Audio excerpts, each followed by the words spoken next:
Berdasarkan hasil pengamatan kita di lapangan, kita menemukan bahwa perlu pemahaman yang utuh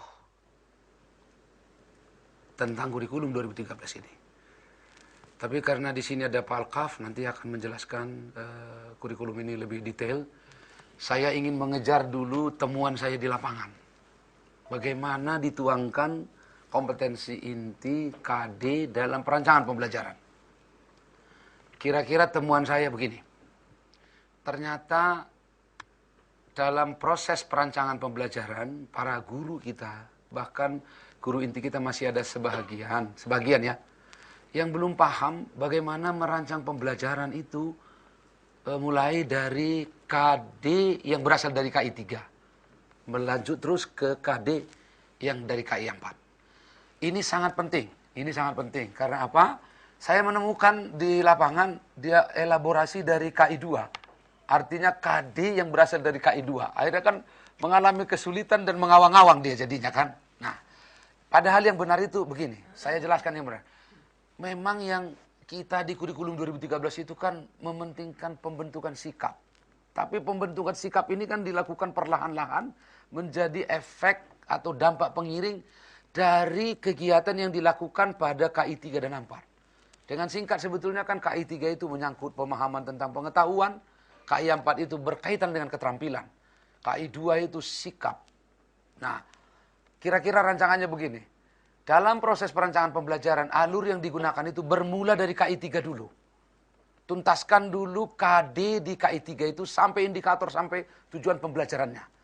Ini kan satu keluarga ini. Kompetensi dasar, indikator, tujuan pembelajaran ini kan satu keluarga ini. Kalau tuntas ini, baru boleh kita bicara ini materinya apa. Lihat di buku. Sudah ada bukunya itu. Lalu liriklah di buku. Kalau perlu lagi analisis atau uraian lebih detail dari buku itu tidak apa-apa. Tapi baru dilirik bukunya. Setelah itu baru dirancang kegiatannya, kegiatan pembelajarannya. Sebab kegiatan pembelajaran itu bisa bermula dari observasi, mengamati dulu, ditugasi. Bisa juga berdiskusi.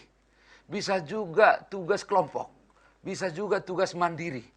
Bisa juga menghasilkan karya secara bersama-sama. Setelah rancangan pembelajaran itu tuntas, baru dilanjutkan dengan evaluasinya. Karena rancangan pembelajarannya sudah tuntas, evaluasinya sudah tuntas, maka kita lanjut karya ke KI 4. KD yang berasal dari KI 4. Lalu dia menghasilkan, melakukan, menyajikan, dan seterusnya. Setelah tuntas 3 dan 4 ini, baru kita liriklah ke KI 2. Nah, KI 2 itu kan dimasukkan pada aktivitas belajar. Ketika tadi ditugasi misalnya berdiskusi. Lah ini KI 2 yang relevan di sini ini apa? Kerjasama misalnya. Contoh begini, saya ambil contoh yang umum lah dulu, bahasa Indonesia. Di bahasa Indonesia itu salah satu KD dari KI 3 itu adalah memahami konvensi penulisan karya ilmiah. Indikatornya tuntas dulu, minimal harus memahami struktur karya ilmiah. Yang kedua, memahami ciri kebahasaan karya ilmiah. Karena beda kebahasaan di karya ilmiah itu. Karena itu di bahasa sendiri ada struktur bahasanya dan ada struktur ilmunya, struktur pengetahuannya. Yang ketiga, memahami ciri isi. Jadi ciri isi karya ilmiah. Tuntas seperti ini, terus nanti materinya menyusul. Apa struktur karya ilmiah? Sudah ada di buku itu. Sudah ada di buku itu, terus sampai evaluasinya sudah ada. Kita tuntaskan terus misalnya ke KI 4-nya.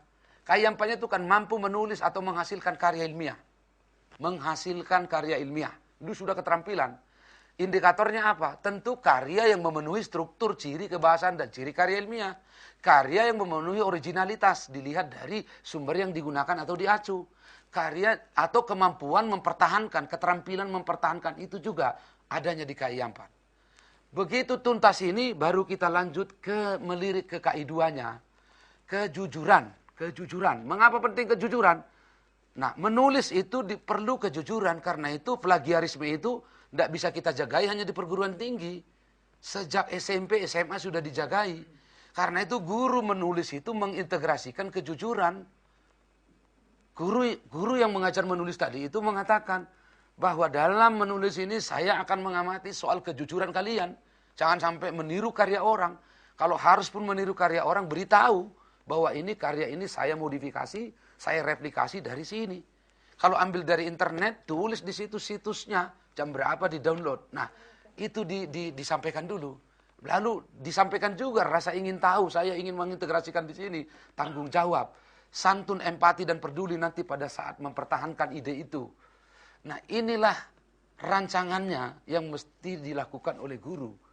Jangan sampai di otak-atik di KD yang berasal dari KI2 ini, nanti balik ke pendidikan karakter zaman dulu, mengawang-awang dia ya kan.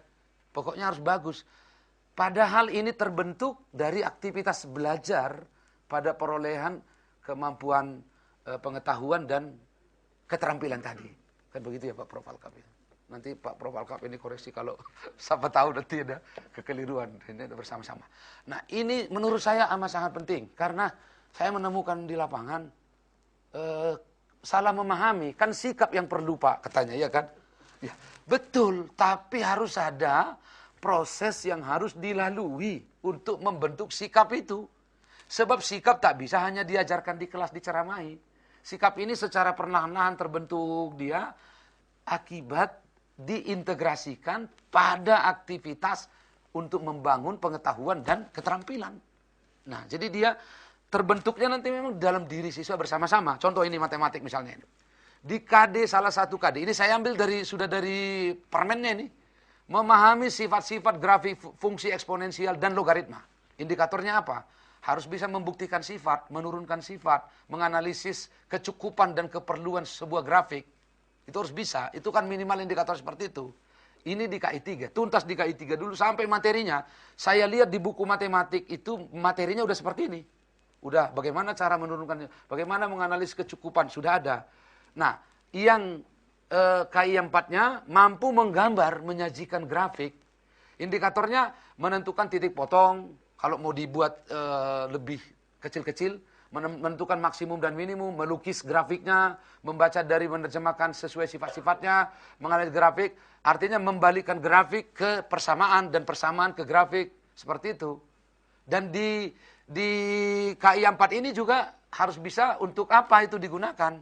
Bahwa untuk apa sih kita gunakan grafik ini? Keterampilan menggunakan grafik untuk apa? Misalnya untuk menentukan perkembangan bakteri, menentukan pertumbuhan penduduk, menentukan penentuan bunga uang. Sudah pasti grafik ini dipakai gitu. Nah, setelah tuntas ini sampai materinya, sampai evaluasinya sudah tuntas ini. Bahkan ada di buku siswa dan di buku guru itu. Begitu itu tuntas, baru kita lirik KI2. Apa ini kira-kira ini KI2 yang relevan ini? Oh nampaknya ini disiplin bisa, tanggung jawab bisa, kerjasama bisa, kecermatan bisa. Nah, dipilihlah dari KI2, KD dari KI2 yang relevan. Nah, inilah cara kerja guru di kelas. Karena itulah penting sekali authentic assessment tadi. Pada saat bahasa Indonesia misalnya, melatih menulis gurunya itu, dia bisa melihat proses penulisan itu terjadi, dan proses diskusi itu terjadi, dan ide-ide siswa mana itu yang bernas, bisa diamati langsung. Dan pada saat itulah authentic assessment itu dibutuhkan. Sebab authentic assessment itu dua kaidahnya. Authentic assessment pada saat di ruang kelas atau terjadi proses belajar di ruang kelas maupun di luar kelas. Authentic assessment yang kedua ini kesesuaian kompetensi yang dilatihkan di pembelajaran dengan yang dibutuhkan di dunia kerja. Ini juga authentic assessment juga untuk melihat kesinambungan itu. Nah, tapi katakanlah sekarang kita mau menggunakan authentic assessment tentang keterampilan siswa menulis dan mempertahankan karya tulisnya itu memang 3 ciri utama, bahwa kejelasan dari kompetensi itu ada, bahwa yang kedua kriterianya jelas, dan yang ketiga rubriknya ada. Selama 3 hal itu tidak ada, maka authentic assessment tidak bisa diterapkan pada saat pembelajaran berlangsung. Nah, inilah yang saya lihat perlu juga kita sebarluaskan supaya guru itu sistematis cara kerjanya, bagaimana merancang KI3 dan seterusnya.